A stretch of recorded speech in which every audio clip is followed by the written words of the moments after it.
Hi, Roy. Hey Dom, how you doing? I'm good. I'm kind of sad to be back from Puerto Rico. I gotta say, Yes. we had a blast at the Rise event. The Medicare Marketing Sales Summit was, just had a great time, and it was so nice to, the folks at Rise did a great job. It was fabulous to meet colleagues in real life that we hadn't actually ever seen before. Some we had but hadn't in a while. It was great to see, Michelle Boudreau did a great job with Merge, and she was on a panel with Todd Rao at IUHP, who we know. I also want to say thank you to Brianna Weekly at CCG for being such a fun dinner guest and dinner buddy when we went to the T-Mobile Square. That was really fun. Um, so just wanted to kind of get your overall. Hey, what was the big key takeaway for you, and what were your thoughts? Okay.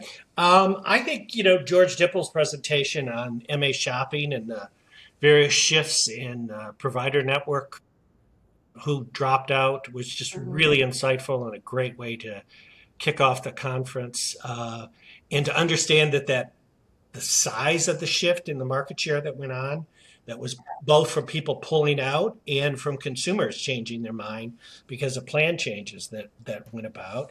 Um, and then the continuing value, as he stressed, of T65 and AGEN. And then from a communication standpoint, how important that human contact is to get answers to things, how Yep. direct mail continues to play a vital role in that driving that those calls to the various people who are shopping. So it was very good from my perspective that kickoff with that. Now, here's what I found interesting. I kind of found there to be an 800-pound gorilla, if you will, in the room.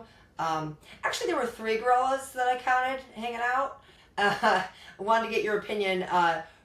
Just the things that people didn't mention that weren't on a panel that I noticed, right? Like Hmm. a structured way. Things that we all kind of discussed, over the great buffet. First would be the assassination of the United CEO. I mean that was a huge. Had monumental impact in our industry and obviously the country. What are your thoughts on that and impact moving forward? Well, I think that it revealed for the entire nation the simmering deep frustration many consumers have with the healthcare system and insurance providers, everybody that's sort of involved with it. And I think that frustration came through also in the research that was presented about people pulling out, shifting. So the entire industry has a lot of stuff going on there, but it is something that has to be addressed. And you were right. There was a hesitancy to even, I think, discuss it. Yeah, I get. Yeah, same. For what I thought that the CMS numbers, those we wait for those to come out, and we're like, yeah, January 15th, boom, nothing, then we get. Then there's the press release put out, regarding DOGE. It's like, so I'm assuming it's something to do with that. What are your thoughts there? We still don't have those final year end numbers. Yeah, there's numbers on that. Yeah, because so much of the government funding runs through CMS and those various health um, departments, and the volume of contract changes that went on. I think it's hard for people to step in and Yeah. think, oh, there's all this waste when you don't even, it takes you a long time just to even understand everything that those various departments do. Um, and I think the uncertainty that was experienced in AEP has continued over into OEP. So, there could be multiple reasons why some of that reporting data hasn't been released yet.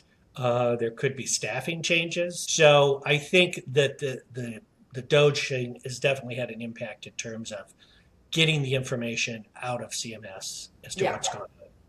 Yeah, so I guess it's, that's a waiting game.